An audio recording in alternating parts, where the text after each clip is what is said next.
What happened? What are you doing in the middle of a funeral? This is bad. Look at this note. I ran out of the funeral home in a panic during my mother-in-law's funeral. My husband, startled, chased after me. I showed my husband the note I found in my mother-in-law's hand, and he was surprised too. We would soon call the police. My mother-in-law and I had been close, as if we were a real mother and daughter, before my husband and I got married. My mother-in-law was very special to me, because I had lost both of my parents. I am very happy that I married my husband, whom I love, but I'm also very happy that I became accustomed to my mother-in-law. Then, my mother-in-law suddenly passed away. She fell from a balcony. During her funeral, I held her hand in the coffin and found a note with the most frightening thing written on it. I am Jane, and I'm 30 years old, and I have an office job. My husband Mike is 2 years older than me and works in sales. We were both students in the music club at the same university. We only talked occasionally during our college days because we both were in relationships. My husband is a very good singer and writes wonderful songs that cheer us up when we listen to them. The band in which my husband sang was the most popular in the music club, and I think it was at the level where they could have gone pro. I remember that I looked up to my husband and felt a little sad when I heard that he was going to quit the band and get a regular job after graduation. A few years after graduating from college, I went to a live music club to see a band I liked and happened to run into him again. We were both there alone, and we had a lot to talk about after a long time, so we ended up having dinner together after the show. We had dinner together after the concert, and there was no end to our conversation, so we decided to go to karaoke. Mike's singing voice was as beautiful as it had been back then. I was happy to know that he was continuing to play in a band while working. After that day, I often went to live concerts and dinners with Mike. No matter how many times we went, we always had a lot to talk about, and before we knew it, it would already be past midnight. We had known each other for a long time, and we liked the same bands, but I didn't think we would have such a good rapport. Mike seems to feel the same way, and we started dating a few months after we met again. After I started dating him, I was so happy every day. Of course, I enjoyed seeing Mike every day, but I also enjoyed going to the occasional live concert where his band performed. Mike introduced me to his mother, who had come to see him perform for the first time of many times. "Hello, I'm Jane, Mike's girlfriend." I nervously introduced myself. "You don't have to be so nervous. I've always been sad being at a concert alone. I'm glad you're here," my mother-in-law said and shook my hand. My mother-in-law had a wonderful smile and looked so young that I couldn't believe she had given birth to Mike. She didn't look out of place in a live music club full of young people. Afterwards, we had a lot of fun talking about today's concert. Although our age gap was quite large, I felt as if I was talking to someone my own age, and we quickly became friends in just one day. We exchanged contact information that day, and my mother-in-law and I started going to see Mike's live concert together. We sometimes had dinner before or after the concert, and I looked forward to that because she knew many good restaurants. My mother-in-law would smile at me as I ate deliciously. Even if I left Mike, I was so fond of my mother-in-law that I wanted to continue my relationship with her. 3 years later, we got married.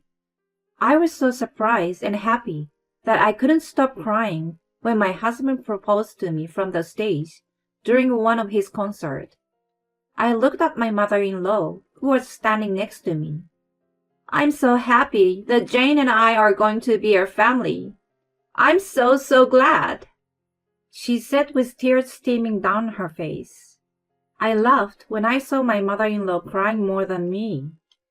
I have been without a mother for as long as I can remember, and my father died of illness right after I graduated from college. I have no siblings, so I have no one I can call family. I was so happy, not only to be married, but also to be a family with my husband and mother-in-law whom I love very much.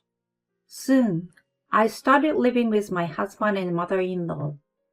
My father-in-law apparently passed away a few years ago due to illness. My mother-in-law quit her job to take care of my father-in-law and now works part-time at a shopping center several times a week. I had only met my mother-in-law outside the house, so I discovered many new things about her when I started living with her. First of all, she's a very good cook. She's very skilled and makes dishes every day that are restaurant quality. She told me that her hobby is to go to many good restaurants and study cooking every day.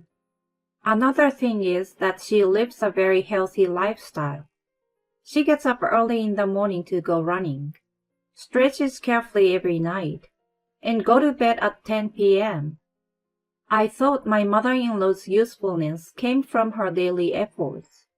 I have always loved my mother-in-law, but living with her every day has taught me a lot about what I need to learn from her.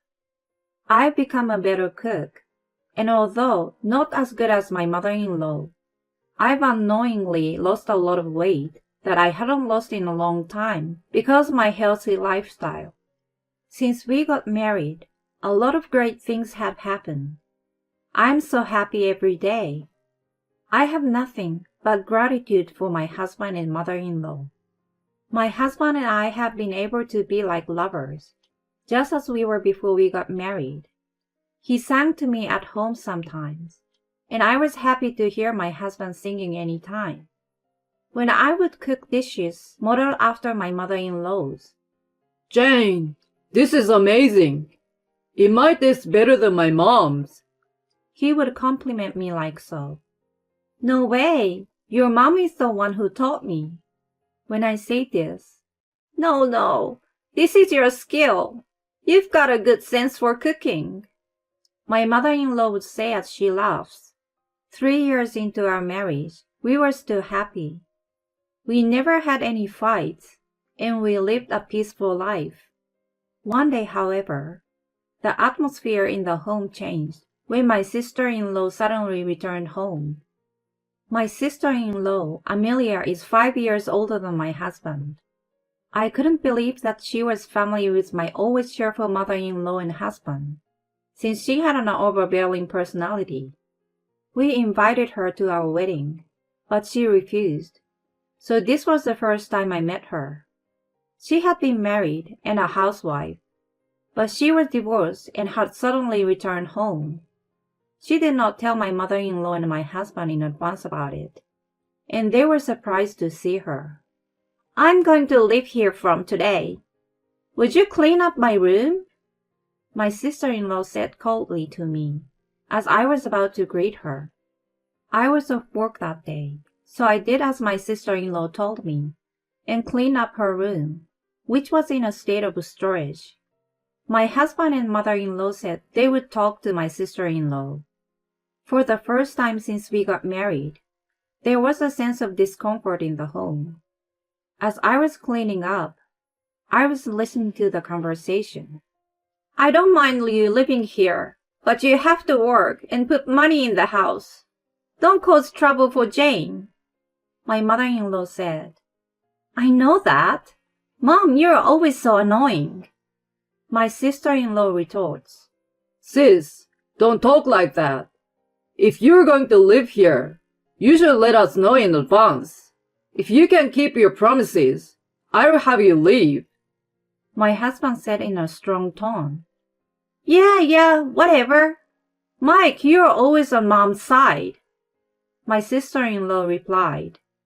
I had never seen my husband speak in such a strong tone. My mother-in-law's usual smile disappeared, and she looked doubtful. I didn't say anything after hearing this conversation. but I was worried about the days to come. After that, my life changed drastically. My sister-in-law began to give me a hard time. When I came home from work, "Hey, I'm hungry. You're a wife, right? When you come home, make dinner quickly," she would tell me before I even have time to put away my bags. When I quickly began to make dinner, my mother-in-law came home and asked me, "Jane, what's wrong? You can cook dinner once you change. Mike's not even home yet." She says this to me sounding worried. I couldn't say that Amelia told me to do this, so I was feeling troubled. "I told her to do it. She's a wife, so it's natural for her to do this. Mom, you're being too easy on her," my sister-in-law said without a trace of apology. "What's natural? If you ask me, it's only natural that you, who isn't working yet, should be the one to cook. Are you looking for a job in the first place?" When she says this, Amelia replies, "There's no good job out there, so it can't be helped. You're always taking the wife's side rather than mine." She started talking selfishly like a child, and the two of them started arguing. I felt awkward, but I could only concentrate on making dinner in silence. My husband came home and saw my mother-in-law and sister-in-law arguing. Hey, what's going on? Amelia, did you say something selfish again? Amelia replies, "Why is it my fault? You didn't even listen to my side of the story. In the first place, that wife of yours," and she pointed at me. "Jane is not to blame. Stop blaming others." And then the arguing continues. I get it now. Both of you stop it. The food Jane cooked is getting cold. Let's eat dinner. And my husband calms them both down. I felt bad because I was the one who started it. I'm glad my mother-in-law is protective of me, but that makes my sister-in-law angry. I didn't know how to behave properly anymore. After my sister-in-law went back to her room, "Jane, I'm really sorry. If she says anything to you, you tell me right away." Jane, I'm really sorry. My sister has always been like that, they told me. After that, my sister-in-law would give me a hard time, and there were many times when my mother-in-law would defend me, and they would end up arguing. Each time, my sister-in-law would say, "I can't believe you take the wife's side instead of your own daughter's." I think my mother-in-law is not only taking my side, but she's angry with my sister-in-law because she's the cause of the problem. But it hurt to hear her say that. And when the two of them argue, my husband gets angry too. It got to the point where there would be a fight at least once a day.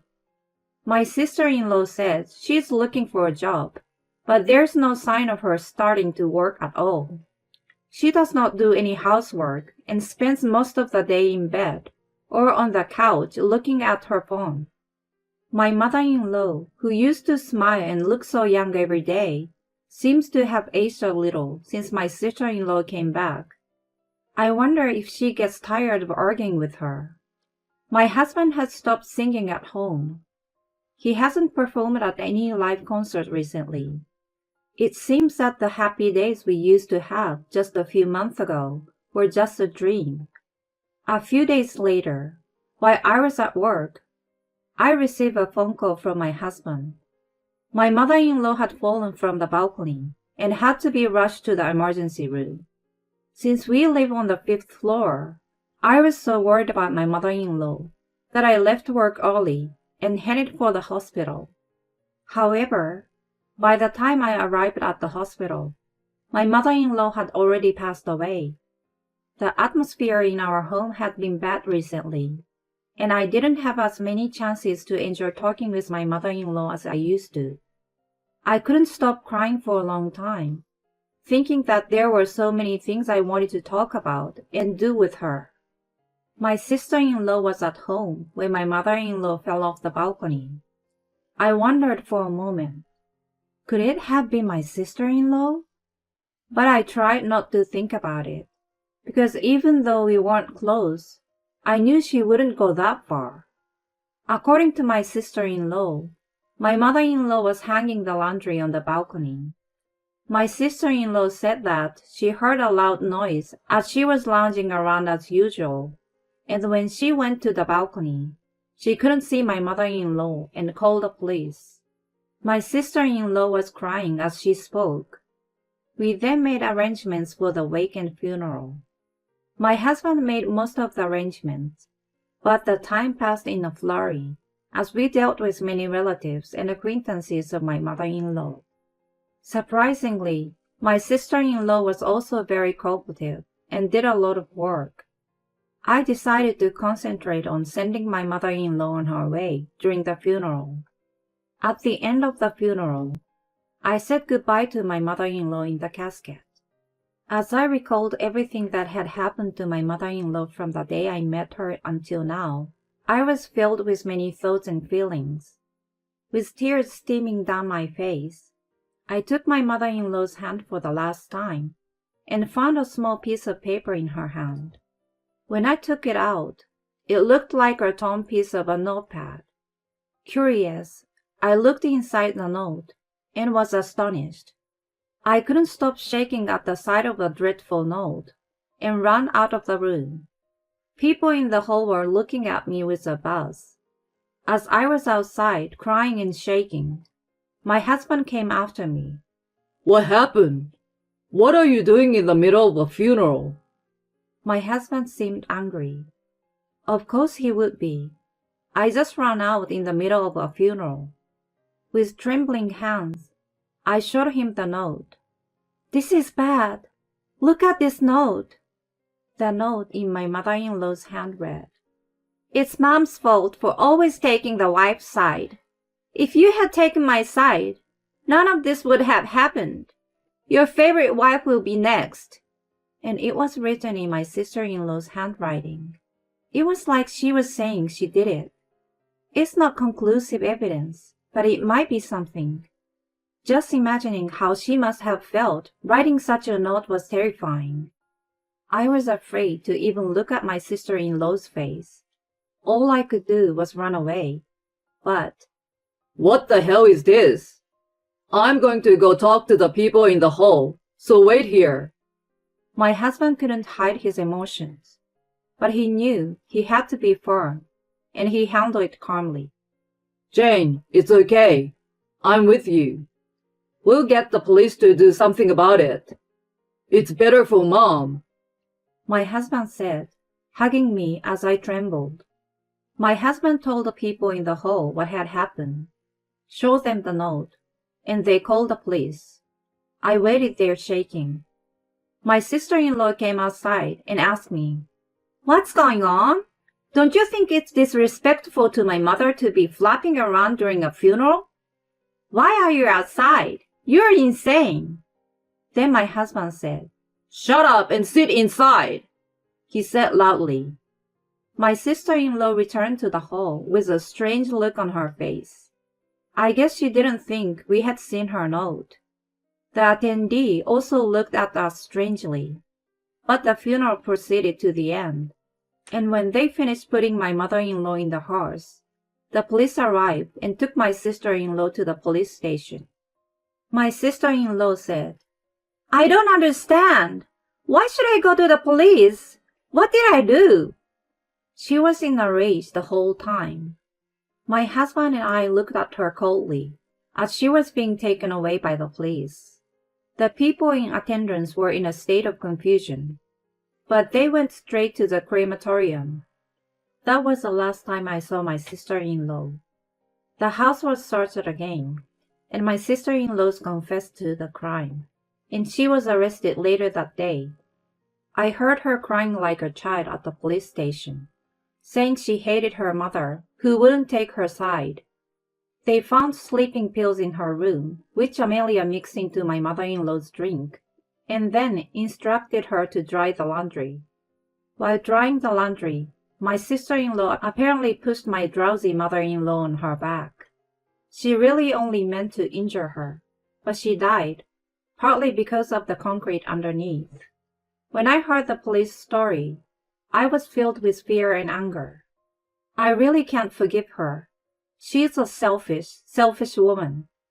I was terrified that my sister-in-law would come home until I got the call that she was under arrest. When the news of her arrest came, my husband and I were relieved. Then a criminal trial took place, and my sister-in-law was found guilty.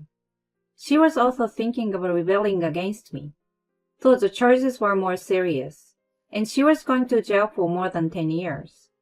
I really wish the charges were more serious, but it's a court decision, so I guess it's inevitable. My husband handled all the criminal trials. Now that the investigation was over, I laid my hands firmly on my mother-in-law's grave and apologized over and over in my heart.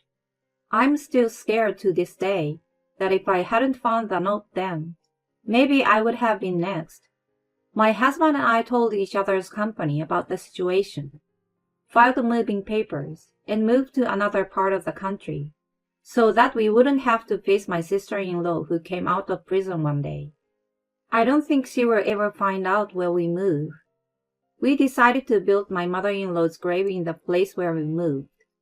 We started a new life in a new place without changing our jobs. To be honest, I haven't completely recovered. There are days when I remember my mother-in-law and cry. Still, my husband and I decided to look forward to life little by little. Whenever I feel down, my husband sings to me. My husband happily tells me that he hopes he can form a band again in a new town. On the other hand, when my husband is down, I cook a dish that my mother-in-law taught me and eat it with him. In this way, we encouraged each other and gradually moved forward. Before going to work in the morning and before going to bed at night, my husband and I always offer incense and pray at my mother-in-law's altar. When I say I'm off when I got to work, I think I hear my mother-in-law's voice. Did I just hear my mom say stay safe? Maybe my husband can hear my mother-in-law's voice too. My mother-in-law is no longer here, but she will always be someone I look up to, just as she always has been. Today, I'm cooking something she taught me how to make.